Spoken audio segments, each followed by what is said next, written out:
Hello, podcast listeners. We know podcasts are a great way to catch up on a program that you may have missed on KSJE, and it's provided as a free service of this radio station. But you know, KSJE is now listener supported, and so while you enjoy this podcast, we hope that you'll also take some time to join KSJE. Become a member today. It's quite easy to do. Just go to our website at ksje.com/support and pick the level of support that best matches your budget. Thanks again for listening. Here's your podcast.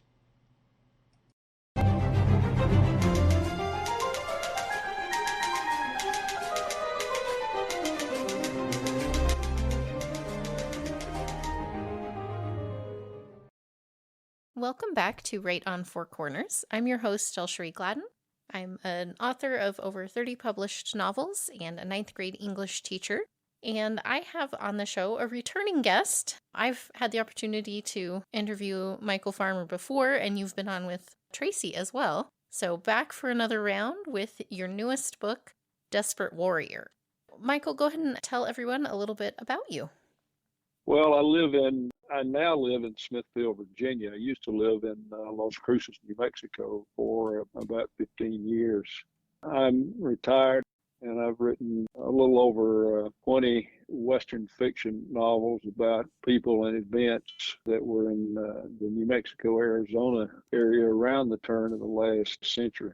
I have a PhD in physics. I kind of miss that work, but I also get to use my imagination with these historical stories that I really, really enjoy writing. That is something that, for those who maybe haven't heard your first interview, talk a little bit about your career, your day-to-day work was in the sciences, and then you transitioned into using your creative side and blending a lot of historical information into these creative projects. Were you always interested in writing and in history, and how did that come together? You know, having a PhD, I had to write lots of reports. I did a lot of contract work with the government. But it never entered my mind to write a novel or any long fiction like that. But I moved from Las Cruces to here in Smithfield, Virginia, which is over in the north, or rather the southeastern corner close to Norfolk. When I moved, I was just finishing a technical book on the effects of the atmosphere, on how far you could see and do remote sensing and that kind of thing. I had that book published, and I was a little shocked about what to do with myself, because the daily grind of getting a book out kind of leaves you high and lonesome if you don't know what you're going to do next. And when I lived in Las Cruces, I had heard the story of the Fountain murders, which is probably one of the great unsolved mysteries of the Southwest. Was really curious about it. The crime has never been solved. It was about a high-level attorney who lived in Las Cruces and Mesilla, was a state legislature attendee, and ran a newspaper, and was, as I say, a high-level attorney. He joined or was hired by a Cattlemen's Association in the early 1890s to capture and stop the small operators who were just stealing them blind, because they had to endure a really bad drought that was going on at the time. And the small operators, most of them came from Texas, and the rule in Texas was if you could find a lone young calf without its mother, you could brand it and call it your own, which is a term for mavericking. And he and his wife talked him into taking his young son Henry to a Lincoln, New Mexico, where there was a meeting to lay out true bills against people they thought were stealing cattle. And he got the true bill that he wanted. But before he left Las Cruces, his wife had been nagging him to death to take their 8-year-old son Henry with him, so that he'd been receiving death threats. And he took Henry. She wanted him to take Henry because she didn't believe anybody would attack a man with a young child with him. he put her off for a long time, and finally the day before he went, he told her that if Henry wanted to go, he would take him. Well, naturally, Henry, who was 8 years old, went. They went to Lincoln, where the grand jury met, and there he got his indictments. And when they came back, the last man that saw them was a mail coach driver. And the Henry's father, whose name was Albert Fountain, was driving his buckboard with a rifle across his knees because there had been men that had been riding in front of him, and he couldn't shake them. If he stopped, they stopped, that kind of thing. Well, the mail coach driver begged him to stay with him, and they would go back to Las Cruces the next day, and Fountain refused. A very long story short, the next day the stagecoach driver drove back, and he saw where it looked like the buckboard had been driven off into the desert, and it was headed straight for a big-time political enemy of Fountain. And turned out the political enemy was a rancher that Fountain had been butting heads with, and in fact had a indictment for. And when they didn't come home, Henry and his father, there was a big posse out of Las Cruces, went over the Oregon mountains, looked everywhere in the desert for them, couldn't find them, but they did find some blood in the road. And there was great pressure on the governor to solve the case and put somebody in jail or hang them. He brought Pat Garrett out of retirement, who was trying to raise racehorses in Texas at the time. And he told him that they were pretty sure the man that had murdered the Fountains was the rancher Oliver Lee, who was Fountain's enemy. The sheriff took 3 years to try to determine the evidence that was available to put Lee in jail. And they wound up having a trial, a very big one, that was some papers all the way to St. Louis, called it the trial of the century. They had a trial that lasted 18 days, called 75 witnesses.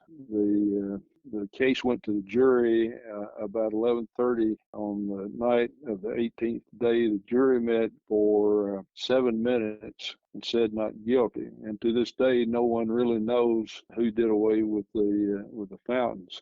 And so I thought it would be interesting to just write out a story that might help me determine who I should think actually killed the Fountains. Oakley Hall said that the business of fiction is not the facts, but to find the truth. And that was really what I was after. I thought I might write 10 or 20,000 word story and be done with it. But when I got through, I had written about 180,000 words, and I discovered that I really enjoyed doing the research and writing fiction. And so I've gone around my elbow to tell you how I got in the business of writing.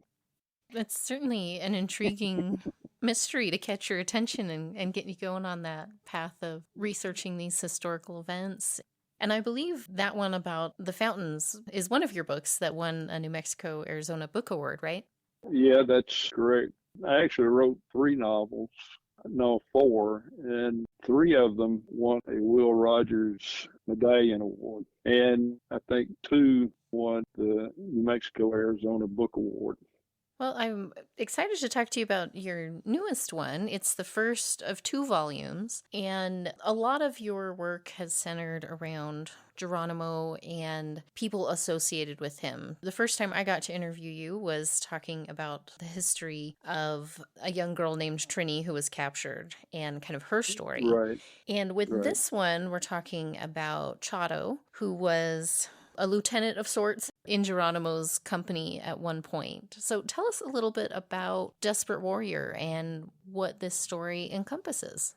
Well, it's, I think, a fascinating study in the good, the bad, and the ugly. In the mid-1870s, one of the big-time warriors for the Chiricahua Apaches was Geronimo. And as you've mentioned, Chato was about 20 years younger than he was, but he was his segundo, his number 2, when they did a lot of raiding.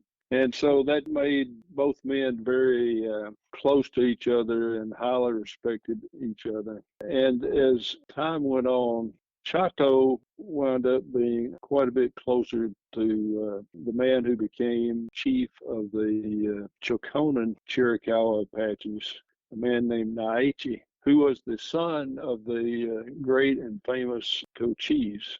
Geronimo had gone through some bad times with the government and had been locked up in a guardhouse for about 3 months. And it really turned him into a psychopath in that he swore that he would never go back to a place like that. And a lot of the times that he got in trouble was when he was trying to avoid being captured and being sent to jail, that kind of thing. So you have two fairly strong men. Few people really didn't like Chato. They were scared to death of Geronimo. And when I say people, I'm talking about the Apaches themselves, because Chato wanted to be a chief. And you can look at the history and see that he went through a few iterations where he tried to become a chief and was spoiled what he was attempting to do more by events than anything else. But eventually, Chato went with most of the Chiricahuas that were being on the reservation at San Carlos into Mexico. There were about 350 that left the reservation, basically under the leadership of Nedni Chiricahua named Whoa, who had strongholds in Mexico, and Geronimo, who led the people from San Carlos down into Mexico. And it was really extraordinary. Think about it, that there were about 90 men in that 300, and the rest of them were women and children. When they left the reservation, they had very few horses and pack animals of any kind, and just about the entire distance they ran. They didn't ride horses until they were actually pretty close to the border. Whoa took them in to his stronghold, and they went through a lot together. General Crook came along and realized that he had to get the Apaches back onto San Carlos Reservation, or there would be a lot of unhappy people, a lot of raiding going on along the border if the Apaches stayed in Mexico and were able to raid across the border. And so he took 200 Apache scouts, 50 bluecoat troopers, and 72 pack trains down into Mexico looking for where the Apaches were hiding in the Sierra Madre. Geronimo and Whoa and all the other major chiefs, including Chato, believed they were perfectly safe in Mexico and didn't worry about having to face the bluecoats. But as it turned out, General Crook found a man named Zoe who had lost his best friend and his wife and two wives and a child when he was forced to escape San Carlos. And so he agreed to show Crook where they were camping in Mexico. And Crook basically walked in and said, well, here I am. Let's all go home in a good way. And many say that it was one of the most daring things the Army has done since its inception. And Apaches basically went back. Before they went back, this was in May of 1883. In January, Chato had been camping with Whoa, and he had his family, a young girl about 12 or 13, a young boy about 6, and a carrier child that was about 2. And the camp was raided by Mexican paramilitary, and they took Chato's wife and 2 youngest children as slaves, and he was desperate to get them back. And so he talked with Crook when Crook came in May. And Crook told him that if they would go back to San Carlos and behave themselves, that he would do everything that he could through the government to get Chato's family back. Well, long story short, he was never able to get his family back.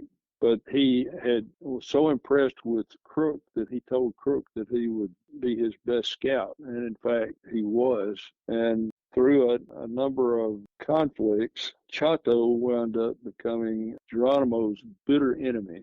End result was that Geronimo went around telling people what a liar and traitor Chato was.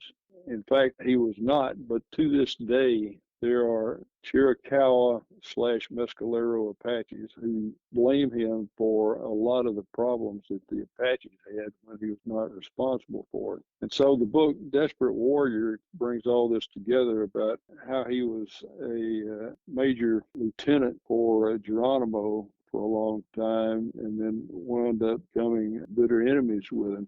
Interesting thing is that the whites could not conceive of the internal politics being so bitter, or that the Apaches would in fact have a situation where there were actually what amounted to two political parties, where Geronimo was head of what was called the war faction, where they wanted to go to war over any major argument they had with the whites, and Chato, who was convinced the whites were infinitely more powerful than they could ever be, was part of the peace faction with another Chiricahua named Loco.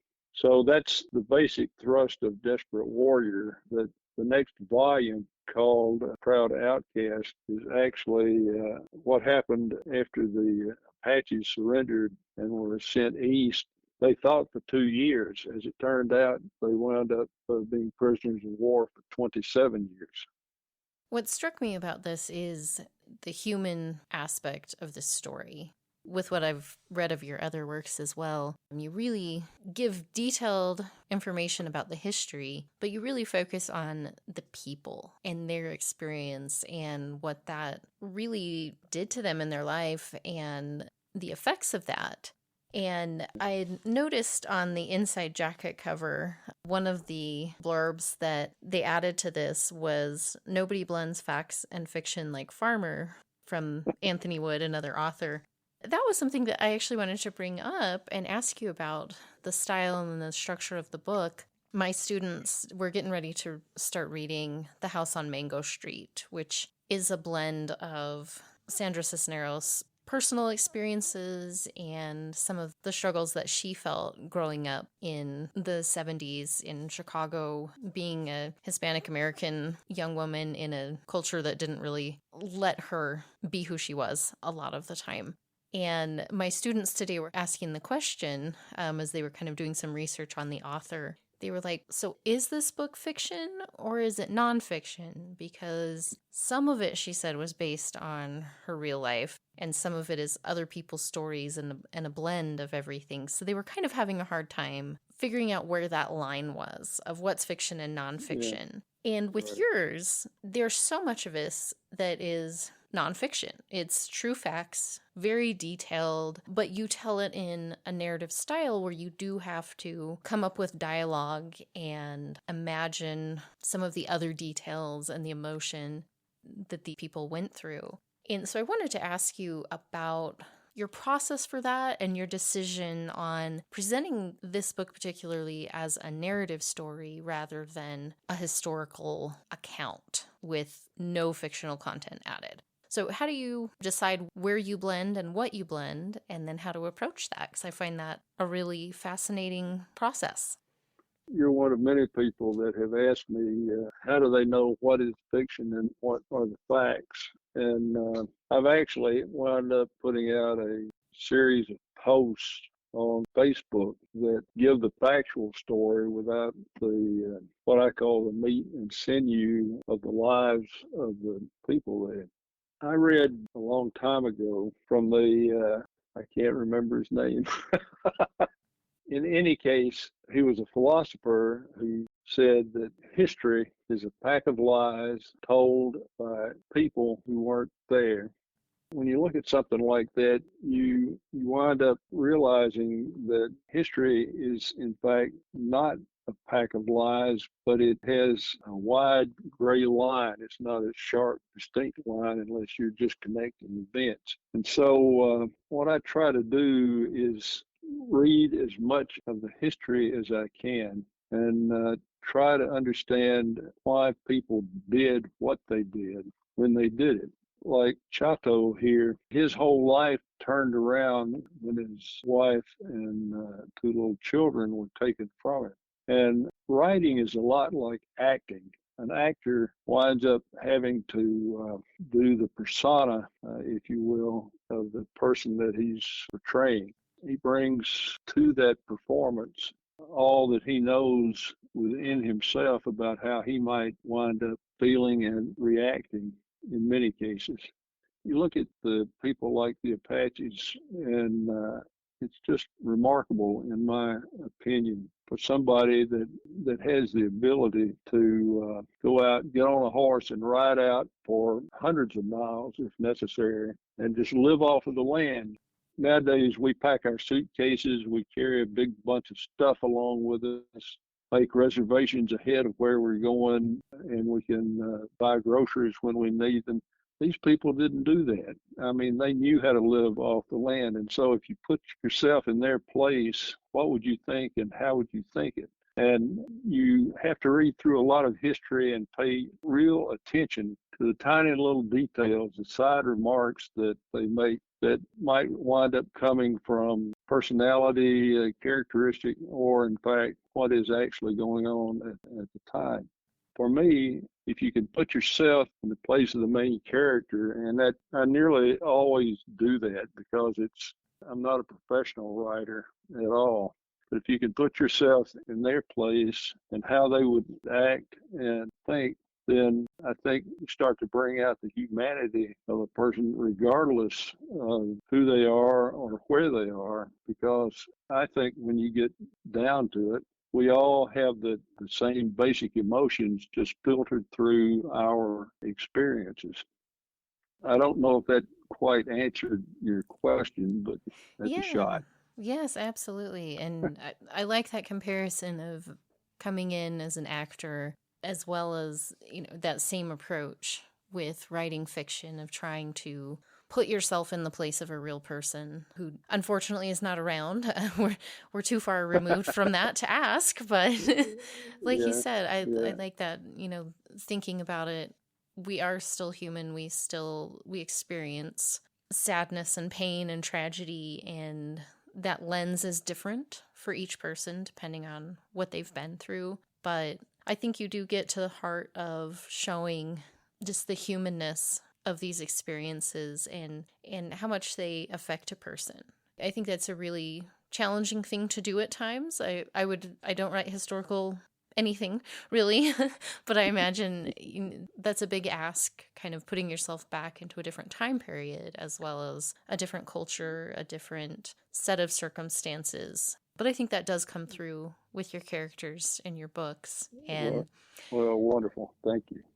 Well, and I just finally looked up at the time, and we are already at that point to start wrapping up. It always goes by quick. You have a lot of really interesting information to share. But I did want to mention part 2, volume 2 of this is coming out later this year. Am I correct? Right. Yeah, that's right. It should be out in mid-June. Wonderful. And I'll be sure to send you a copy. Well, I look forward to it. I'm interested to find out more about the rest of his story. And before we wrap up, I did want to give you a chance to mention, you said that you were working on a new project as well that we can keep an eye out for. Yeah, it's the story of the Apache Kid. He was an Aruba Apache. His chief was the well-known Eskimizin, or as the Apaches called him, Hashke Banzin.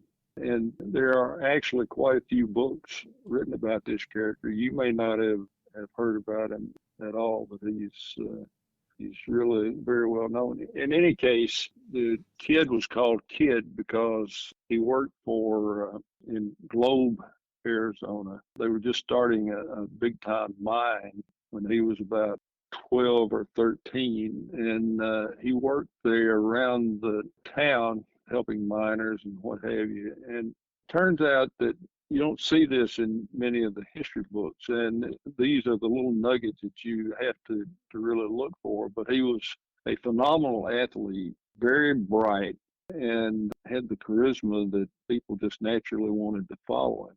And he wound up becoming an Apache scout, and he was considered the best of scouts by one Al Sieber, who was the chief of scouts for General Crook.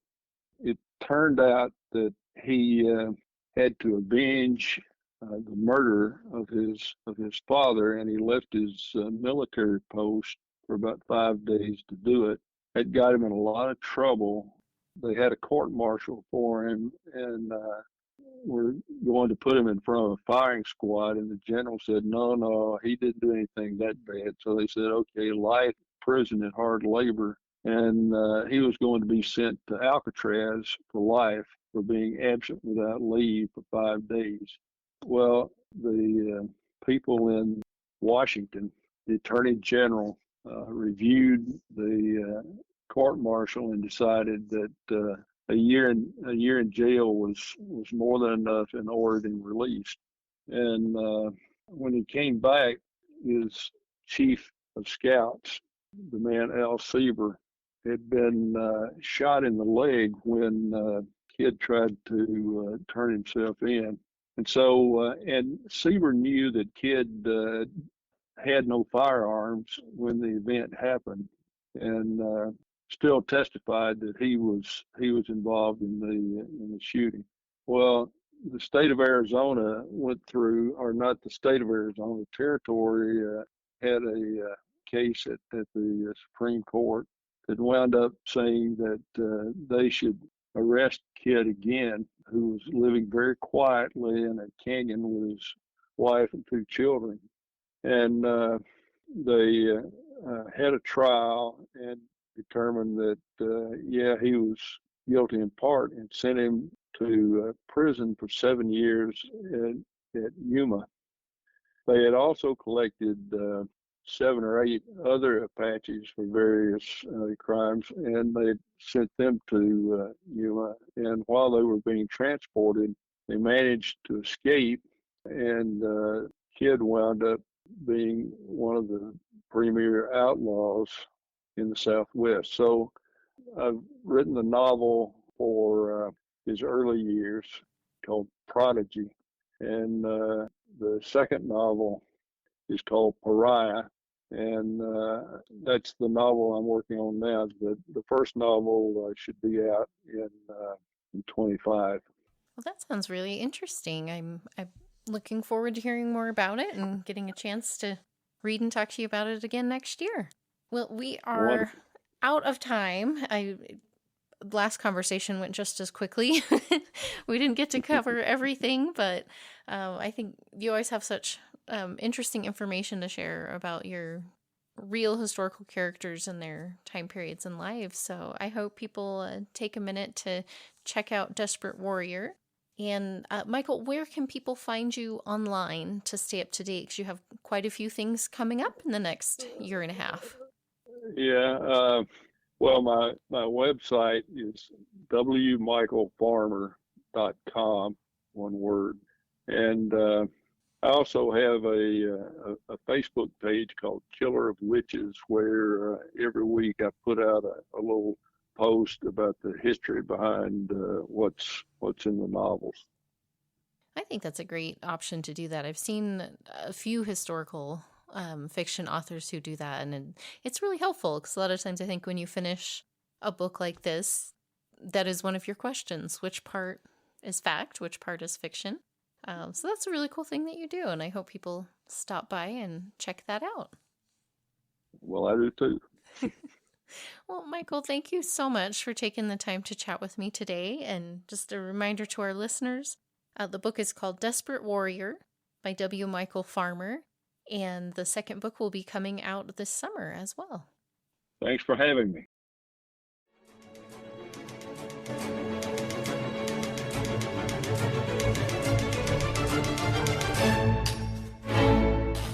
Did you enjoy that podcast? We hope that you did. And if you did, share it with your friends. And if you really want to keep podcasts like this coming, please support KSJE. You can do it easily online at ksje.com.